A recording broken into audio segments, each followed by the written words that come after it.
Ang alamat ng Bulacan. Noong unang panahon, may isang napakalawak na lupain kung saan naninirahan ang mag-asawang sina Burak at Lakad. Sa tinagal-tagal na paninirahan nila dito, hindi kailanman tinubuan ng anumang uri ng halaman ang lugar na ito. Dahilan kung bakit iilan lamang ang piniling manirahan dito. Dahil din dito, hirap ang pamumuhay ng mga tao sa lupaing ito. Kaya madalas ay dumadayo pa ang mga kalalakihan sa ibang nayon upang humanap ng makakain at pagkakakitaan. Isang araw, nagpasya ang mga kalalakihan sa nayon na iyon na sama-samang maglakbay. Kasama dito si Burak na desididong maglakbay upang mapaghandaan ang nalalapit na panganganak ng nagdadalang taong kabiyak na si Lakad. Sa pangalawang araw na paglalakbay nila ay isinilang ni Lakad ang napakagandang sanggol. Napakagandang bata, singganda ng bagong sibol na bulaklak, tugon ng babae. Dahil dito, pinangalanan ang sanggol na Bulaklak.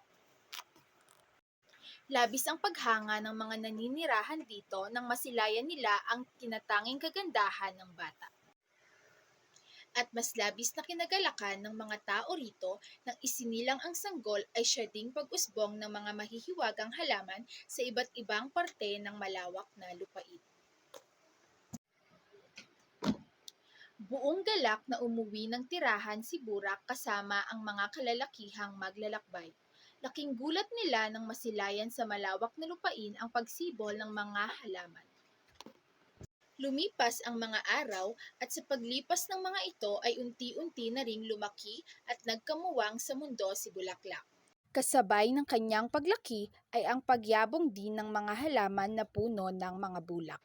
Dahil dito, ang nooy naghihirap na lupain ay naging masagana, masigla at maganda. Ang mga puno ng bulaklak ay ginamit ng mga taong naninirahan dito upang makagawa ng nagagandahang damit, tela at kung ano-ano pa. Isinunod ito sa pangalan ng napakagandang bata at dahil na rin sa napapaligiran ito ng puno ng bulak. Sa nagdaang panahon, sa pasalin-salin na salita, kalaunay kinilala bilang isang tanyag na lugar ng Bulacan ang lupaing ito. O pinagmula ng magandang babaeng nagngangalang Bulaklak at ng puno ng mga bulak.